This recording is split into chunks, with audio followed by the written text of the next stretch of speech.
into one. Good. Hello, everyone. I thought I would do a little tribute to Zoom in one. Good evening, ladies and gentlemen, on YouTube. My name is Tony Vicich. You're looking at ComedySchoolsRadioNetwork.com. You're looking at YouTube, but we're also going out in an audio version on ComedySchoolsRadioNetwork.com. We're now going out on Facebook Live. You are watching the Saturday night version of Living on a Thin, your daily diversion from all the craziness, anxiety, hoopla, anger, silliness, goofball isms in the world today. And we just take a little break from it all. I also got to dress up. It's Saturday night. I used to call it the Comedy Jubilee, but it's every day is a Comedy Jubilee when you're me. So got a great show for you tonight, ladies and gentlemen. We announce all 10. Now, we did it yesterday, but we'll do it again today. We'll announce all 10 of our all 10 of the people who are on our top 10 list of the coolest people ever. We did announce it yesterday. We did, but we're going to announce it. And I said I was going to post it on social media today, but I got busy. I got busy today with regular life stuff. I got to give a shout out to Preferred Air. I am not being paid to give this shout out to Preferred Air. Preferred Air does not know I'm giving this shout out, but my dear friend and a former and a Comedy Schools alum, Daniel Hernandez, was out servicing my air conditioner to make sure that if we are stuck in the house all summer, that it's nice and cool the entire time. So I want to give a shout out to him. He was out here today. Had to walk the dog. Still pleasant enough that I didn't get out till around 10 a.m. No. I got out at like 10:50. 10:50, but it's still pleasant enough to walk good old Roscoe around the neighborhood for our about 45, 50-minute walk, and it went well. A good thing about having a dog like Roscoe, and Roscoe is about 60 to 70 pounds, half lab, half pit. I don't know what he is. He's brown and he's energetic even at 9 or 10 years old, is that you walk faster. You're going to fast walk when you got a brown half lab, half pit who's energetic and fun and inquisitive and an all-around good guy like my pal Roscoe. So did that today. We went and bought some paint. Yes, we did. We ventured out. We ventured out to an Ace Hardware. We were totally masked up and gloved up, and we went and bought some paint and got a couple other things. And then I did like a manly thing. Okay. I changed the garbage disposal, and it works. I changed the garbage. I don't know about you guys, but that has never been my forte, is anything having to do with a wrench or pliers or a hammer or nails or a red wire and a green wire. Just not my thing. Over the years, of course. Hey, Bobby Johnson, how are you, pal? Hello, Brian Horan. Hello, Tina and Mike Lawson. So it's just not my thing. So whenever I do something like that and it works, I'm like, son of a bitch, that actually worked.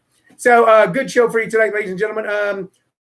When I go out, and in this little town of 60,000 people, we've been forced out of the house a few times.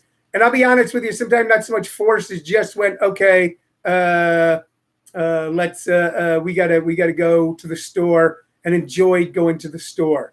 Now, right, wrong, indifferent, I'm not encouraging it. I'm not putting it down. I'm just telling you that. But we always wear a mask. And somehow, and this is the insane thing of it, wearing a mask has become like a political thing. People are not wearing no mask. Well, it's real simple. The mask is not necessarily for you. It's for everyone else. So if everyone at the local Walmart, Whole Foods, Trader Joe's, Ralph's, Kroger's, name the store, Winn-Dixie, Piggly Wiggly, Myers, Rexall Drugstore, CVS, if everyone wore a mask, we could really begin to reduce the transmission, because the mask keeps you, if you have the virus, from easily transmitting the virus. And that's why I wear a mask. And yes, there is a little benefit for the mask wearer themselves, but that's why I do it. And that it's become like a thing is astounding to me. Simply astounding that it has become like a political issue. I read where a bar in it's either Minnesota, Wisconsin, or Michigan, 3 states that I really, really love, by the way, and I do, and know so many wonderful people there. Some bar put up a no mask rule. Why would you do that? Why would you say that, that safety is not involved? Armand Williams just said, nice jacket and congrats in making into the Pro Football Hall of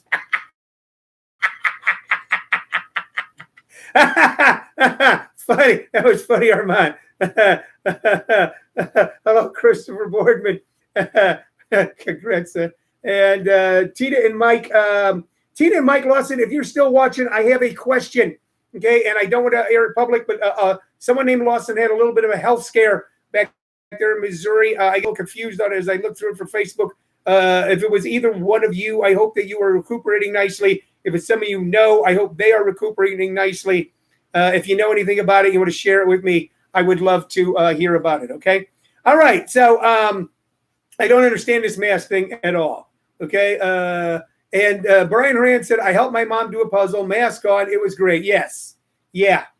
So I am just a guy who does comedy and does a Facebook Live podcast every day, teaches a workshop. You know, I've been around a little while, but I have very few answers. And what I'm noticing is that very few people on social media have the answers. Normally, this is just a goofball show, but I will tell you something that I'm doing, and it might be helpful to you.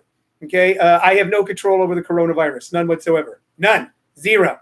Okay, but there is a virus I do have control over, and that you have control over too. It is the virus of propaganda, lies, misinformation, time suck, conspiracy theories. People who have graduated from YouTube University and want to eat up all your social media time and try to sow the seed of doubt inside your mind. And those people I can block. I have something like 4,000 friends on Facebook. I interact with maybe a couple hundred of them. Now, when I see a YouTube conspiracy video, when someone becomes acrimonious and, people going, what are you scared? Is that why you're wearing a mask? Because you're scared? You know what? I just block them. You can't change your mind, and all they can do is get into yours. I was talking to a wonderful person yesterday who's in my workshops who said that just reading some things just bothered her so much that she was totally beside herself. I don't have to talk to these people anyway, okay? And maybe, just maybe, and I'm not talking about blocking people you disagree with, and I have tons of friends who are Republicans. I have tons of friends who are conservatives. I have tons of friends who don't like Barack Obama. Okay, but I'm talking about the pernicious ones. I'm talking about the bots and the trolls and the emotionally abusive and the out-and-out liars and the propagandists and the time sucks, that if we block enough of them,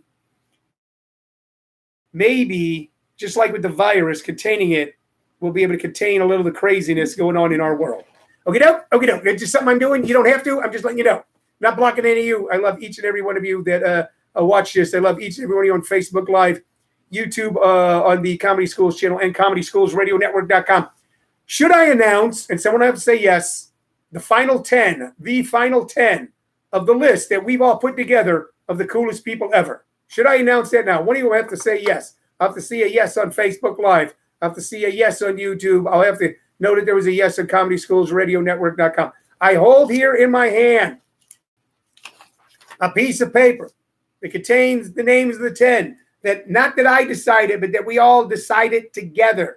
They were the 10 coolest people ever. I have it right here. This list now can never be changed. This list cannot be altered. It cannot be amended. It cannot be interpreted in some different way. This is our list of the 10 coolest people ever. If I see a yes somewhere, I will announce it. Otherwise than that, I'll just wait and post it on social media later on. Okay, let's get to a little bit of the fun here. A little bit of the fun is the things that we do is I show you some knick-knack, some memento, some weird thing that I have here around the house. I show it to you, and we talk about it. And we started out, when we first started doing this show now, 2 months ago, we'll be doing it every day for pushing 60 days.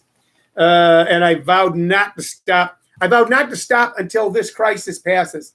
And I've done things like this before. I truly have. I really have. For instance, in the late 70s, during the Iranian hostage crisis, I vowed not to stop drinking till the hostages were freed. And it was kind of easy for me to do since I drank every day anyway in those days. But I did not stop drinking the entire time until they were released in 1980, from 78 to 80. I don't know if I was drunk every day. Yeah, you know what? I was probably drunk every day. Not my version of drunk in those days. In those days, my version of drunk was, my My version of drunk was the next day going, I don't remember what happened. I was really fucked up. If I drank a 6-pack of beer or I drank half a bottle of wine, I didn't consider that drunk in those days. I'm not drunk. Just had a couple of drinks.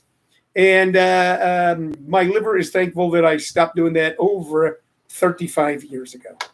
So I'm not going to stop doing this podcast until this crisis is passed. And I don't know what that'll look like. I don't know what the crisis passing will look like.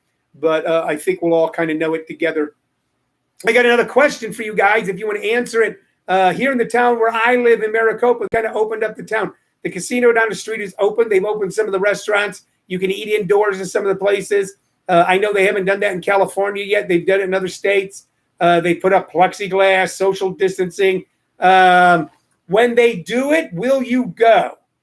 When they do it, will you go? I don't particularly miss going to a restaurant. I miss going to a restaurant with Shirley.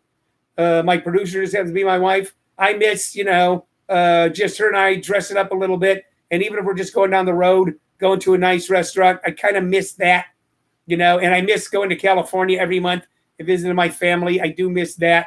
And I miss seeing my grandkids and my their stepdaughters. They're not daughters-in-law. They'd be like stepdaughters, but they're Shirley's daughters, who I love. I kind of miss that kind of interaction, okay? And I don't know what the draw will be that'll finally make me go, okay, a couple things we've done, okay, in a very safe way. But I don't know what the draw will be to make me call up someplace and go, I need a reservation at 7 o'clock for 2. I don't know what they'll be yet. My heart goes out to everybody who owns a restaurant, owns a bar, owns a club. I go, my God, I got to operate at 25% capacity. How am I going to do that? Also, one of the comedy clubs in town is open. We're going to 25% capacity. Tonight, they have 2 shows. Michael Longfellow, who was in the Comedy School's universe for 3 years, is the headliner. Google him. He's a very funny guy, Michael Longfellow. He's got a great career ahead of him. And then I know in June, Stir Crazy in Glendale. So I don't know what's going on in your neck of the woods. I don't know what's going on in your town. All right, those are my questions. Now, here is our little goofball thing. Look at that. I got another bobblehead. I'm not going to tell you where. I'm not going to tell you when. I'm not going to tell you why. And I said we were done with bobbleheads, but we're not, because they crack me up. They're like, hey, what's going on? Hey, what's going on? Do you believe in a virus? Do you not believe in a virus? Yes, I do. No, I don't. Yes, I do. No, I don't. It's a conspiracy. Yes, it is. No, it ain't. It's a conspiracy. Yes, it is. No, it ain't. I don't know. This is a cool bobblehead, man. This is Dan Herron, who's was a pitcher or is a pitcher for the Arizona Diamondbacks. I don't know a lot about the baseball players on the Diamondbacks, to be honest with you. It says Pepsi. I imagine it was a Pepsi night. It's got a little background on it too. So almost all bobbleheads. There you go. Almost all bobbleheads were usually part of some promotion at the ballpark. And I imagine this was there you go. YouTube guys, you get to see that where I just pop it on the head. I imagine this was some sort of promotion for Pepsi at Chase Field, downtown Phoenix. I do miss going to sporting events. God, have I blown money on sporting events in my life. I think one year, Shirley and I had a half a season tickets to. We didn't buy all 40 games. We bought 20 or 25 games because a lot of the nights that they were trying to sell me, I worked those nights. I could never go. And one year I went to 15 Clipper games, and I usually go to 2 or 3 Clipper games a year, football games, baseball games, concerts. Oftentimes I've flown to other cities to see concerts. So I kind of miss that because you know why? I'm going to tell you why. Because it gave me something to look forward to. And that's why I love doing this show so much, you guys, because this show gives me something to look forward to as well. All right. If there's 4 people or 40 people or 400 people who watch and listen and interact, it still gives Shirley and I something to look forward to. We put a lot of work into it. I want to tell you this, okay, before we get to the music portion, because I also always recommend either 2 artists or bands based on my extensive, and I didn't realize how extensive it was, a vinyl album collection. Tomorrow night, Sunday night, 7 p.m., pay-per-view. It's a pay-per-view event. Jonathan Gregory, live on Zoom. If you want to see something completely different, if you really want to avail yourself, you don't know who he is, of a brand new comic who's exciting and bold and different, then go to comedyschools.com and buy a $10 ticket to see Jonathan Gregory. A good chunk of the money goes to local food banks here in Maricopa. Then almost all the rest goes to paying the comics on the show. I believe in paying the comics, and that's what we're doing.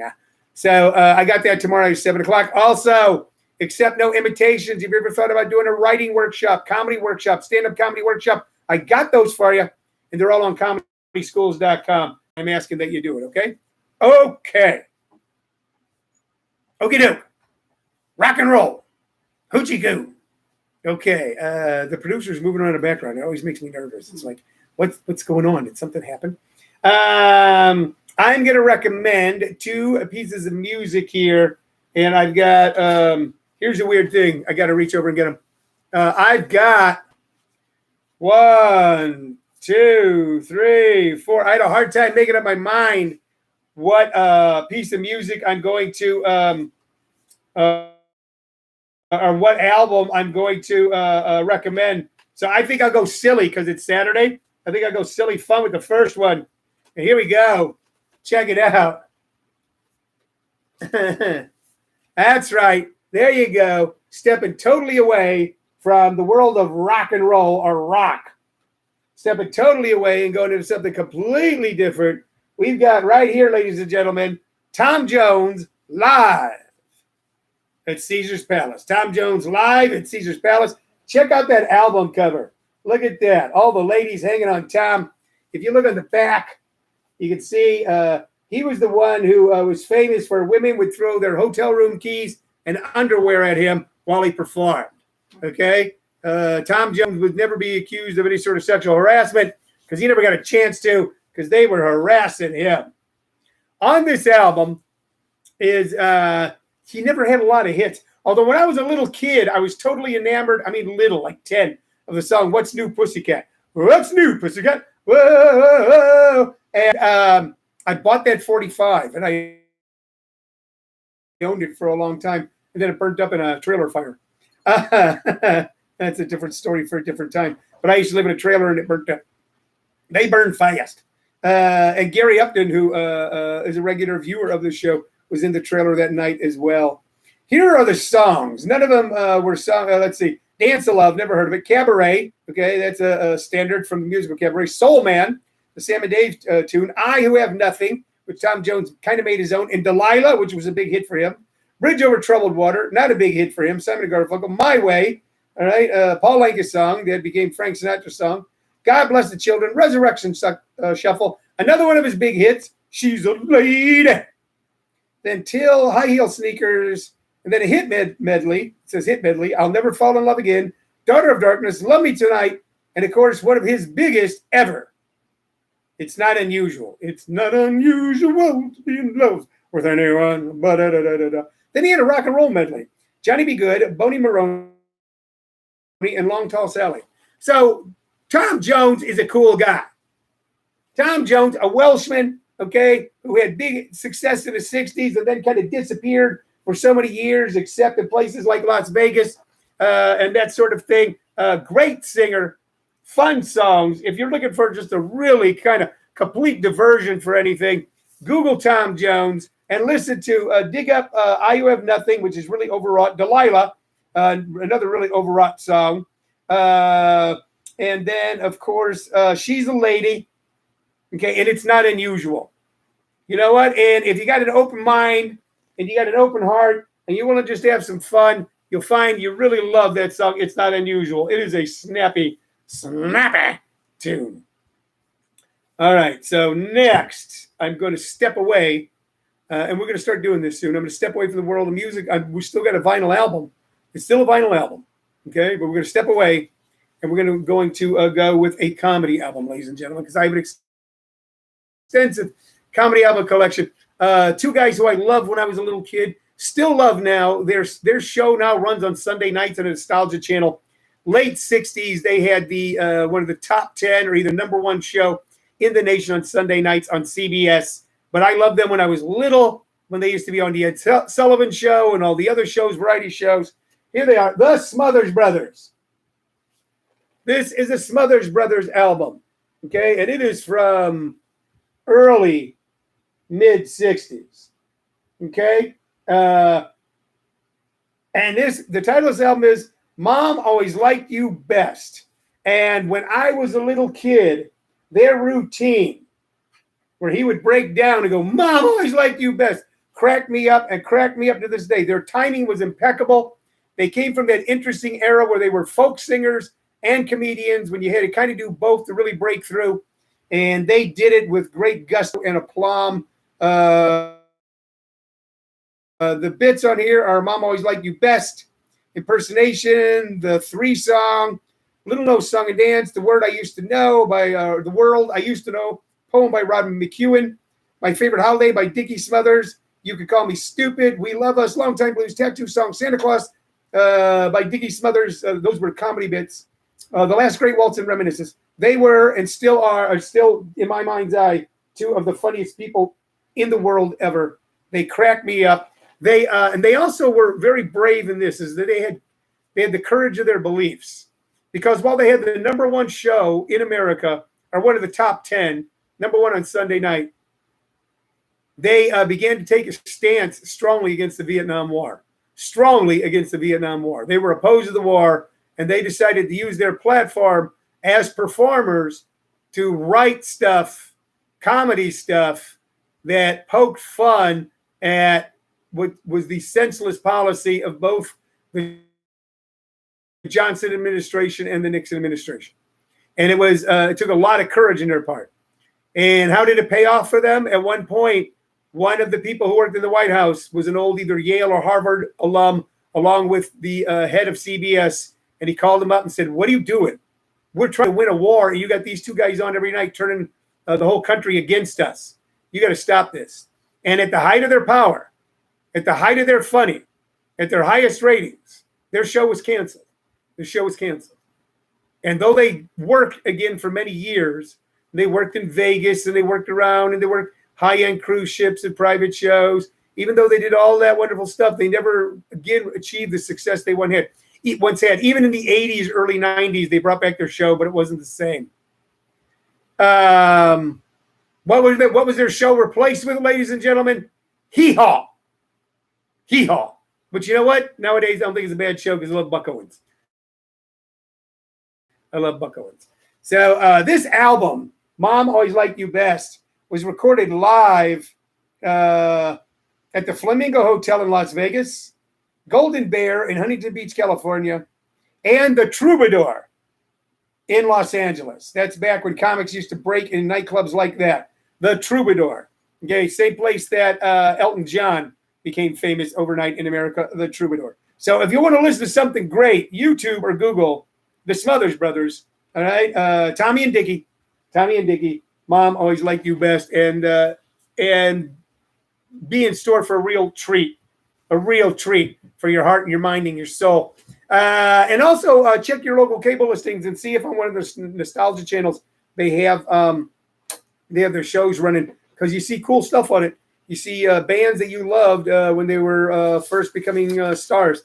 Bee Gees, Steppenwolf, Doors, The Who.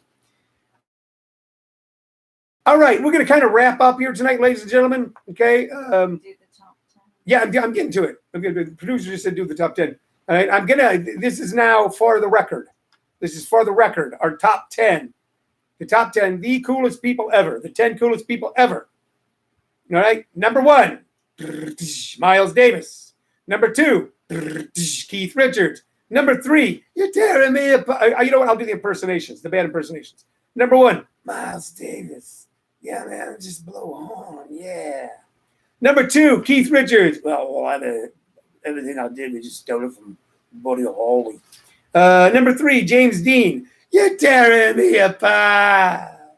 Number 4, Frank Sinatra, baby. The mob's going to get you. Number 5, Steve McQueen. You can't imitate Steve McQueen. He was just cool. Number 6, Prince. Number 7, Humphrey Bogart. You played it for her. You played it for me. Play it, Sam. Okay.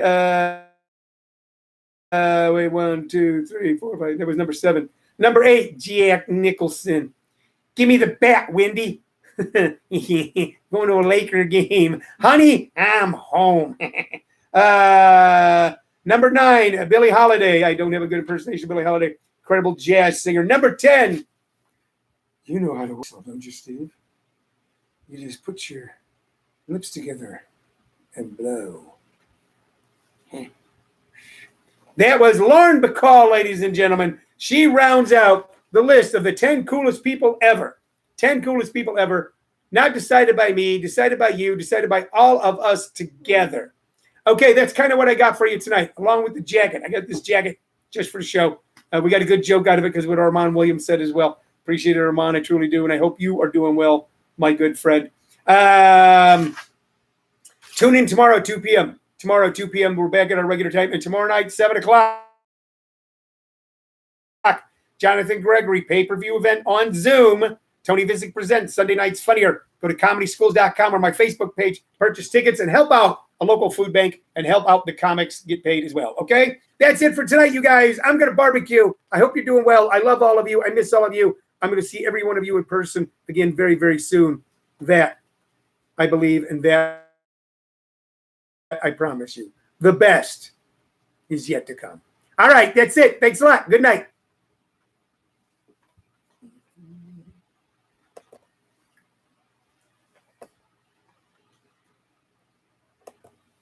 You know,